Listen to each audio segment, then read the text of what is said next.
Romains chapitre 5, nous sommes dans Romains chapitre 5.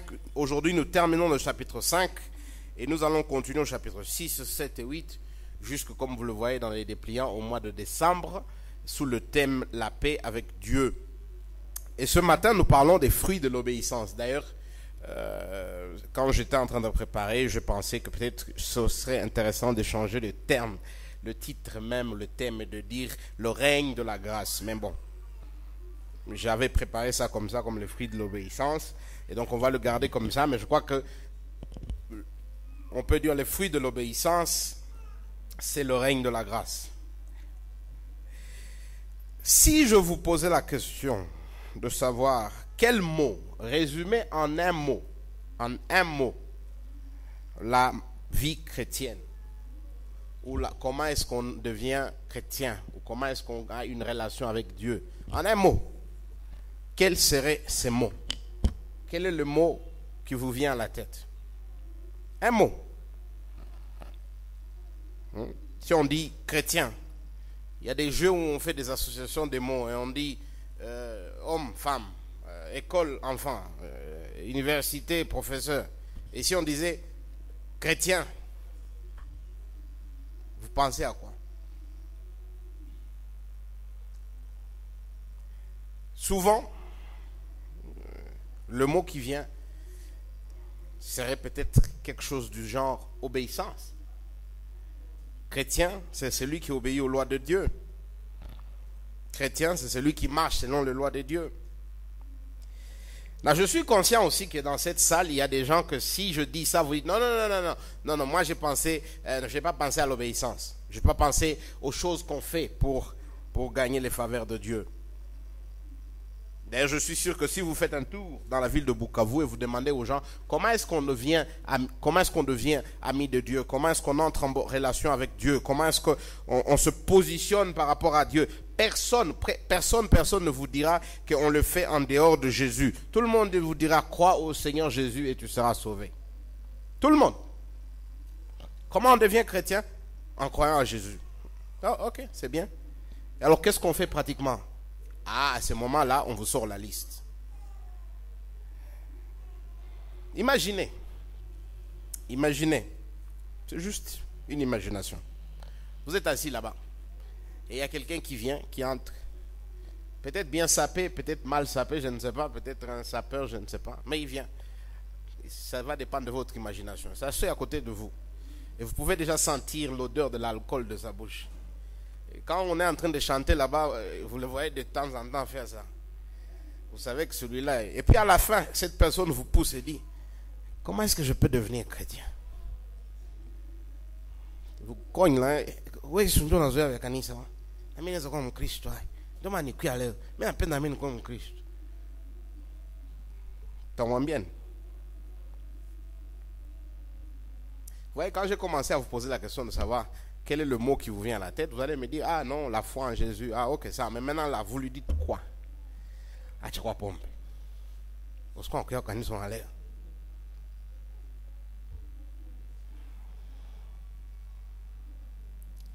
Comment est-ce qu'on sait aussi que souvent c'est le mot obéissance qui vient?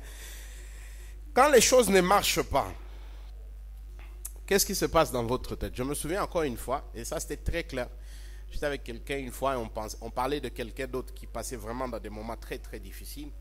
Et puis cette personne a dit on prie. Et puis quand on a prié, elle dit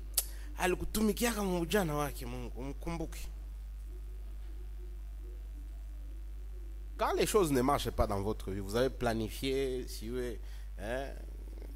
niko natumika mwisho wa mwezi ndafanya hivi corona inakuja wanakuambia papa kazi naishi. Unasikia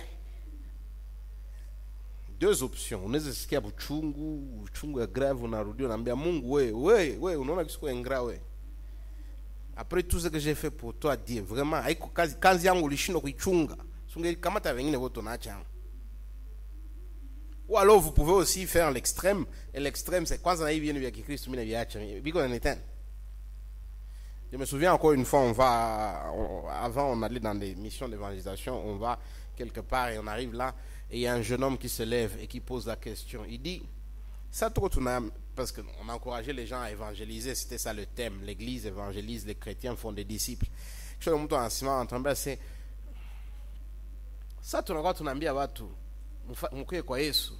Watu wanakuza wewe kwa nini? Wewe watuita kwa Yesu.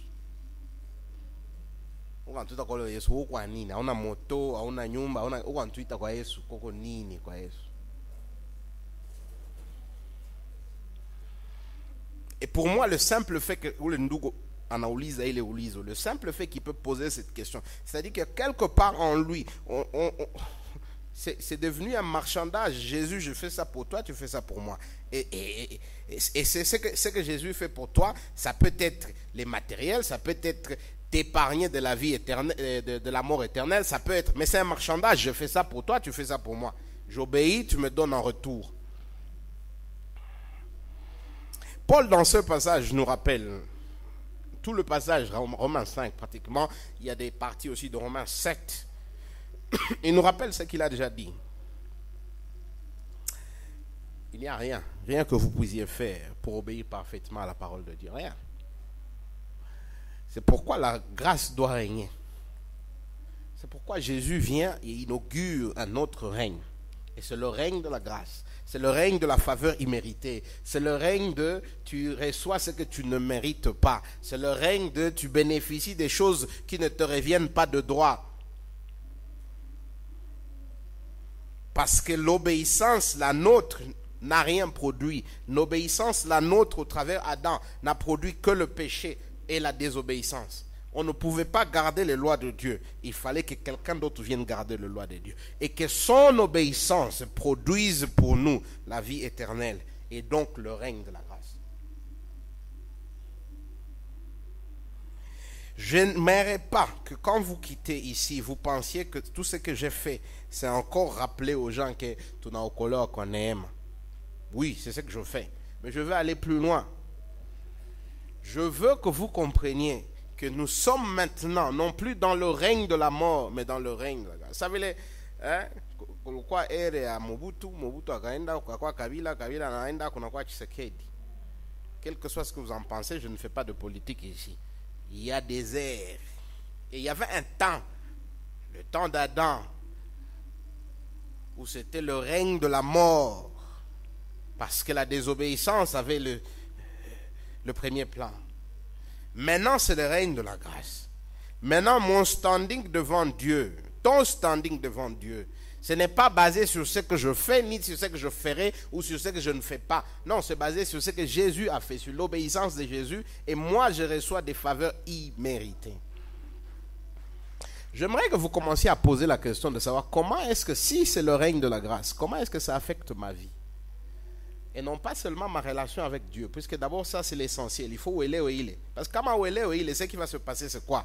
C'est que demain tu vas avoir des sérieux problèmes dans la vie. Et quand tu as des sérieux problèmes dans la vie, tu vas dire quoi? Mungu non? Unaona?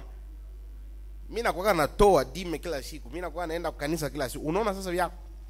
Pourquoi? Parce que dans ta tête, tu travailles sur j'ai fait ça, tu fais ça pour moi. J'ai fait ça, tu fais ça pour moi. Eh bien, la Bible dit, il n'y a rien que tu puisses faire. Il n'y a tout monde qui tout rien. Parce que ce que nous faisons, nous pouvons tout. Le terme, d'ailleurs, je suis en train de penser, c'est un terme swahili. J'espère que tout le monde connaît ça. Tu vois, quand disons par exemple le téléphone. Tu n'as pas de téléphone, et puis tu prends le téléphone de ton frère, et après tu utilises le téléphone de ton frère comme le tien. Il y a un terme que nous on appelait ça comment la chika on a dumba kubia watu. Tu prends ya watu ndio unavivunia na huko mgari ya watu unaona kuna kunja kama iko yake. Na dumba mgari ya watu. C'est aussi simple que ça. Toi tu na dumba obéissance à Yesu. Ya Yesu ndio tuko atembelea. C'est ça le règne. C'est que quand Dieu me regarde, il ne me revoit pas moi, il voit ce que Jésus a fait. Ça veut dire que quand je comprends ça et que les choses tournent mal dans ma vie, je ne suis pas en train de dire Dieu tu ne m'aimes pas, je sais qu'il m'aime. Et comment il m'a aimé? Romains 5 nous a dit il prouve son amour en donnant son fils pour moi. Quand les choses vont mal, je sais que Dieu n'a pas de problème avec moi. Comment est-ce que je le sais? Parce que j'ai la paix en Christ. Et comment est-ce que je sais toutes ces choses? Parce que je sais que c'est le règne de la grâce. Mais le règne de la grâce aussi veut dire quoi? Le règne de la grâce veut dire aussi que j'étends cette même grâce aux autres. Parce que souvent on se juge de la même façon on juge les autres. Vous veut dire gentiment, on se juge un peu plus gentiment qu'on juge les autres. Est-ce que j'étends la grâce aux autres? Est-ce que je comprends que les autres sont mauvais autant que je le suis et que je ne m'attends pas à quelque chose de mieux et de bon d'eux, et donc j'étends la grâce, des faveurs imméritées?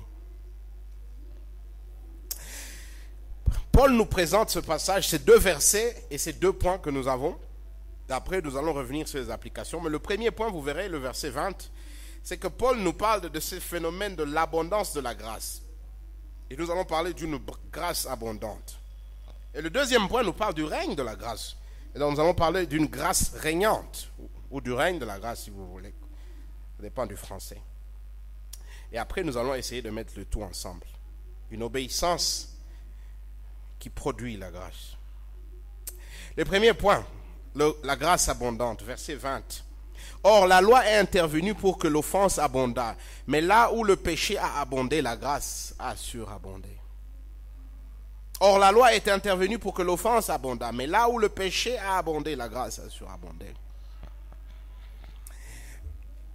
Il y a une chose qui choque les gens souvent, c'est que quand vous leur dites qu'il n'y a rien qu'ils puissent faire pour être en bon terme avec Dieu, et toujours tout le monde te dit, même obéir les 10 commandements. Et tu dis non.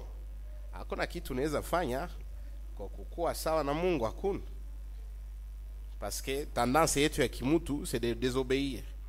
Et Paul comprenait ça. Il comprenait, quand il fait son argument, il a compris que les Juifs vont lui dire, et alors la loi, pourquoi Dieu nous a donné la loi? Pourquoi il nous a donné les commandements? Et la loi dont il parle ici, c'est ce que nous pouvons appeler aujourd'hui l'Ancien Testament. Pourquoi Dieu nous a dit toutes ces choses dans l'Ancien Testament? Pourquoi Dieu nous a dit de faire ça dans l'Ancien Testament? Et Paul nous le dit, la loi sert à quoi? La loi, ce n'est pas le pont entre l'homme et Dieu. Non, non, non. La loi, c'est quoi?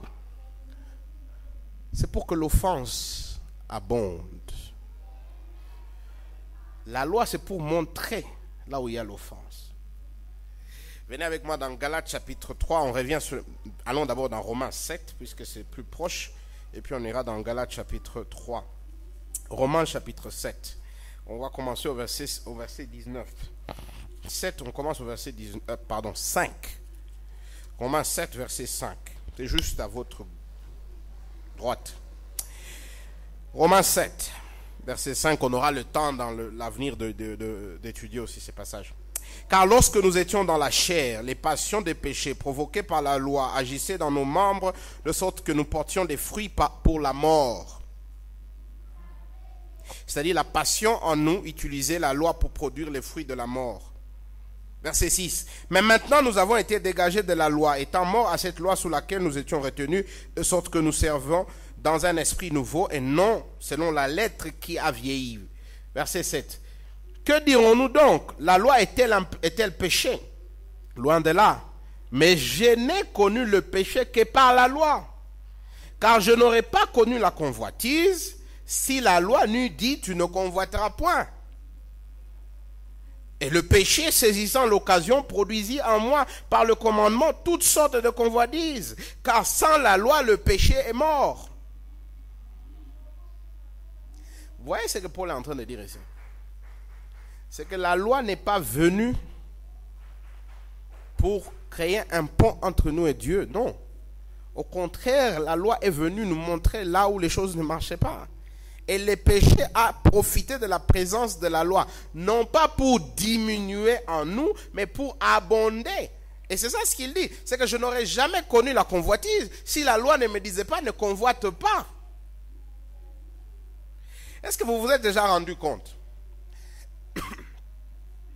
que si je prenais mon téléphone et je le mets par terre, vous pouvez passer là tout le temps sans le voir. Vous le voyez mais sans le toucher. Mais si je mettais un tout petit papier au-dessus et dit ne touchez pas, vous sentez le désir en vous. Je vais aussi voir. C'est que quand il y a une sorte de loi qui dit ne faites pas, il y a un désir humain en nous de dire non, je vais voir qu'est-ce que ça veut dire de ne pas faire. Et donc Paul veut montrer à ces gens que la loi ne peut pas. Si tu regardes les 10 commandements, parce que chaque fois qu'on te dit ustamani, c'est quand tu sens maintenant en toi les désirs de convoitise. Quand on dit ne vole pas, c'est quand tu commences maintenant à penser aux multiples façons dont tu peux voler sans voler.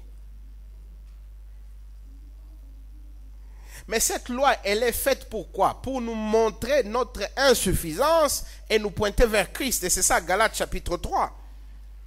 Galates chapitre 3.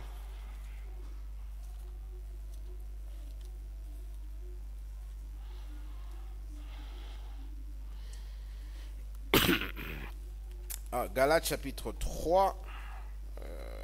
Voilà, je suis là. Galates chapitre 3, verset 19. Galates chapitre 3, verset 19. Paul dit la loi doit nous pointer où? En Christ. Le but des 10 commandements, ce n'est pas de me dire, Nicolas, si tu gardes les 10 commandements, tu seras ami de Dieu. Le but des 10 commandements, c'est de rappeler à Nicolas que tu ne peux pas garder les 10 commandements et donc tu dois courir vers Christ. C'est pourquoi il dit la loi ne fait qu'abonder le péché. C'est que chaque fois que je regarde les 10 commandements, je me rends compte de combien mauvais je suis.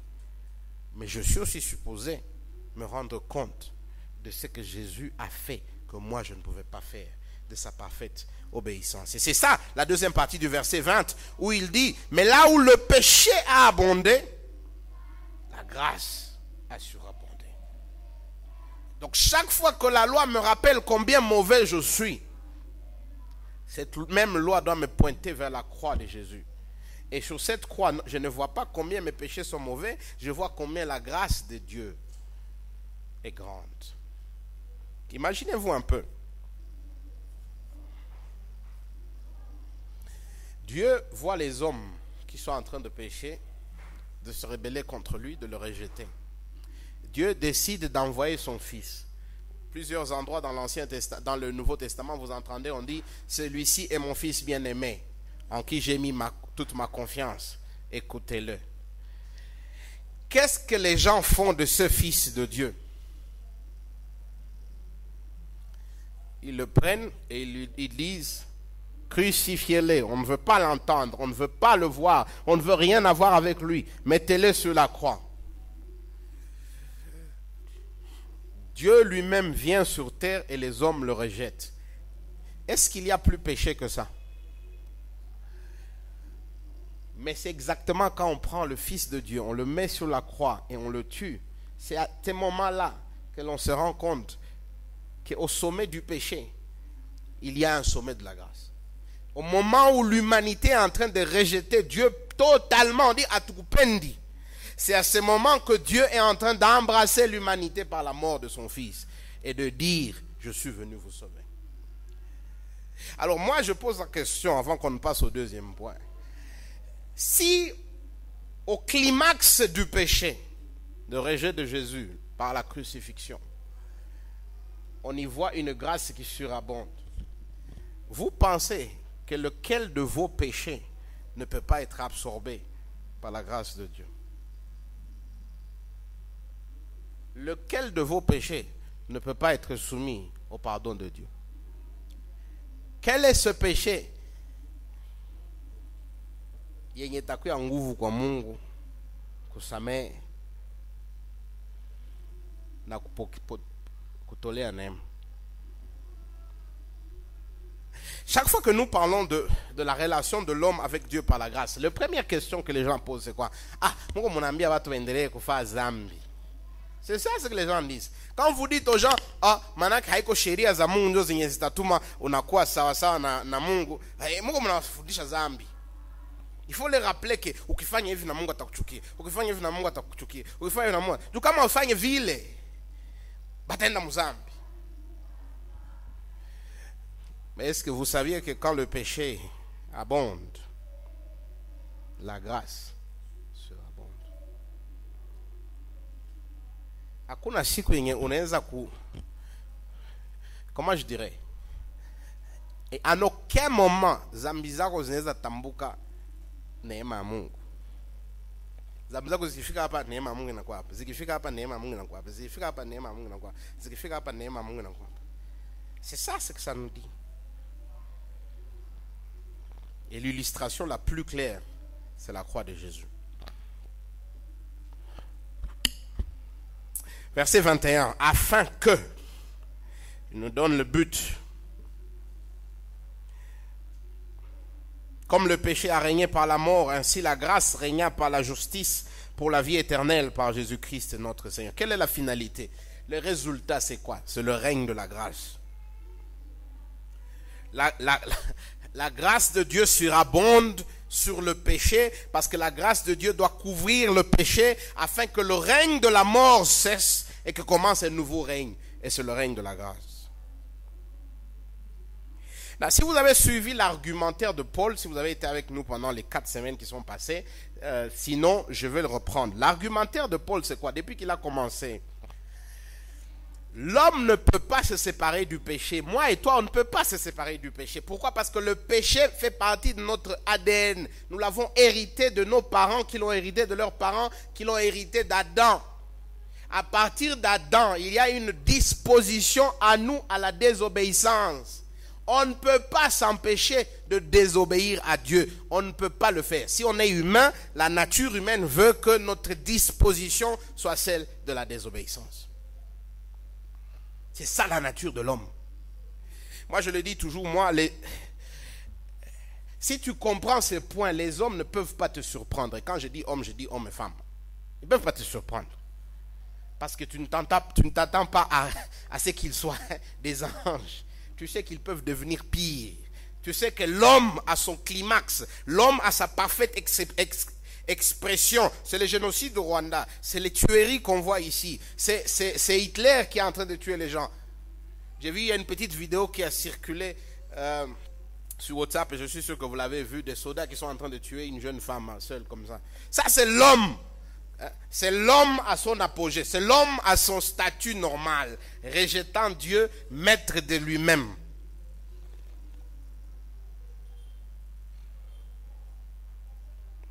Et dans cette situation-là, il est objet de la colère de Dieu. Il va souffrir la punition de Dieu, il va mourir. Et c'est ça ce que Paul appelle le règne de la mort. C'est-à-dire le péché conduit à la mort. Cette désobéissance de Dieu conduit à la mort. Elle ne peut que conduire à la mort. Des fois, les gens s'étonnent.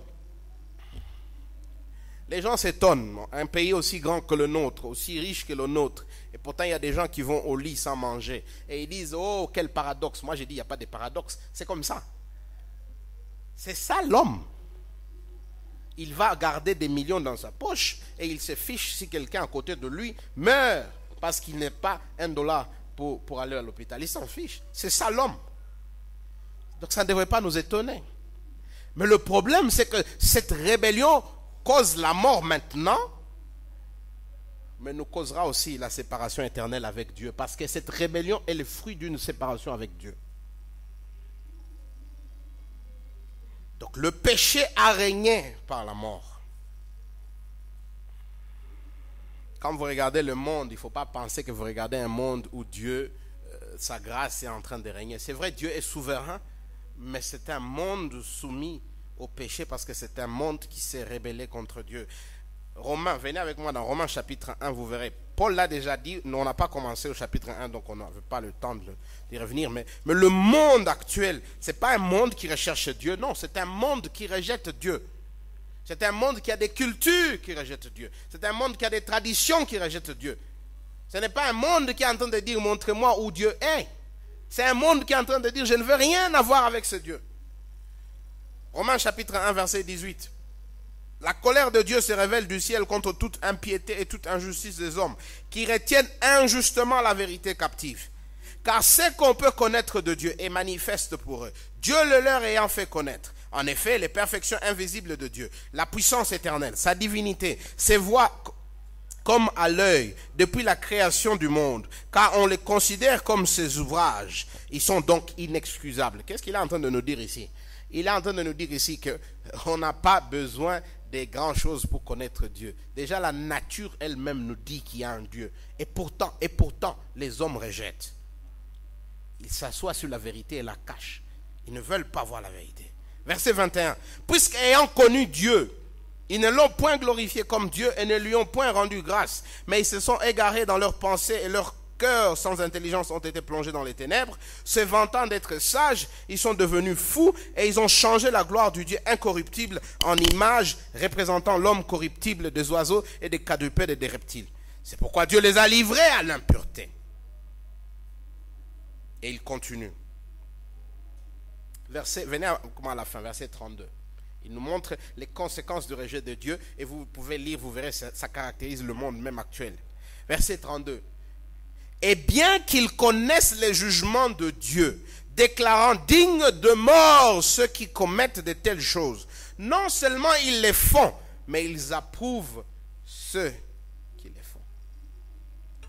C'est-à-dire, les hommes ne sont pas seulement, c'est pas seulement moi, Nicolas, qui rejette Dieu. Non, non, non. Nicolas crée une culture de rejet de Dieu autour de lui. Et encourage tout le monde qui aime à rejeter Dieu. Le règne de la mort. Et malheureusement, quand on rejette Dieu, l'auteur de la vie, on ne peut pas vivre. La mort règne. Elle règne, cette mort spirituelle. Elle règne, cette mort physique. Et un jour, elle régnera, cette mort éternelle. Mais il insiste, il dit non, ce n'est plus le règne de la mort. Maintenant, il y a une nouvelle ère qui a commencé. Et quelle est cette ère? Il dit la grâce régna par la justice pour la vie éternelle par Jésus-Christ notre Seigneur. Qu'est-ce que Jésus fait? En obéissant parfaitement, verset 19, regardez le verset 19, il dit, car comme la désobéissance d'un seul homme, par la désobéissance d'un seul homme, beaucoup ont été rendus pécheurs, de même par l'obéissance d'un seul, beaucoup sont devenus justes. L'obéissance d'un seul conduit à la justice, au nouveau règne, le règne de la vie éternelle, le règne de la grâce. Maintenant, c'est la grâce. Et la grâce, c'est quoi? C'est le nom d'une jeune fille. C'est ça ce que vous allez me dire. C'est une faveur imméritée. Quand la Bible parle de grâce, elle parle d'une faveur imméritée. Là, je vais descendre sur un autre point pour finir. Quand on parle de règne de la grâce, on est en train de dire que quand Dieu me regarde, il ne me donne pas ce que je mérite, il me donne plutôt ce que je ne mérite pas. Moi, je mérite la mort et le rejet, mais Dieu m'accepte dans sa vie, dans sa famille et me donne la vie éternelle. Cette grâce qui règne en moi, est-ce qu'elle me change pour que j'étende la grâce aux autres? Est-ce qu'elle me change pour que j'étende la grâce aux autres? Comment est-ce que je traite les autres? Est-ce que je traite les autres sur base de la loi, c'est-à-dire tu fais ça et je te donne ça, tu ne fais pas ça, je ne te donne pas ça? Ou est-ce que je traite les autres avec cette compréhension qu'à la fin ce ne sont que des pécheurs qui ont besoin de la grâce? À la fin, ce ne sont que des pécheurs qui ont besoin de la grâce. Comment est-ce que je traite les autres? Comment est-ce que je traite les autres quand ils me font mal? Comment est-ce que je traite les autres quand ils me fâchent? Parce que maintenant, c'est le règne de la grâce. Et cette grâce produit la vie éternelle.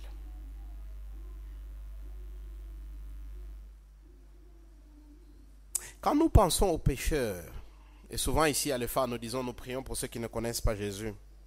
Quand nous pensons aux pécheurs, est-ce que nous nous souvenons que c'est le règne de la grâce?